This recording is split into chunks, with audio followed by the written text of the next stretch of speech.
No niin, liigajoukkue pyysi videoa someihin, niin pistetään tulemaan. Eli jos ei kuljettajaesittelyä ole vielä tullut tähän mennessä pihalle, niin tunnuksella H. Kulmalan Joona ajan. Ja mennään suoraan vaikka liiga-auton pariin.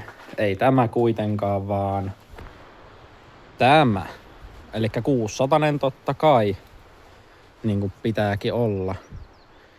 Historiaahan tällä on sen verran, että Ylitalon Jesse alun perin tehnyt, mutta ei siitä sen enempää. Mennään omahan historiaan, eli tää tuli mulle 2024 juhannuksena Porista Diakonouskilta.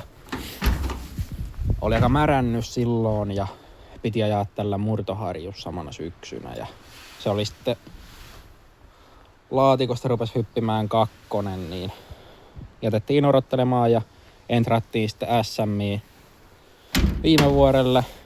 Vaihdettiin kattoa ja ovia ja kaikkia muita pelliä ja korjattiin mätäpaikkoja, pyörän kotolot sun muita. Ja oli sitten SMissä toinen tällä ja jäi suojahan. Sitten ajoi Murtoharju JM:n, siellä hajosi Aavinaalis moottori.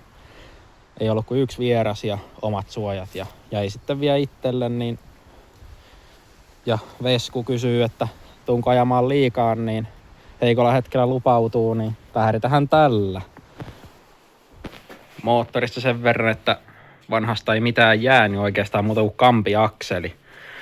Piti tehdä uusi moottori, mutta tuli sitten kuplakuhma-autossa sen verran hyvä, että ja sekin jäi suojaan, niin huolletaan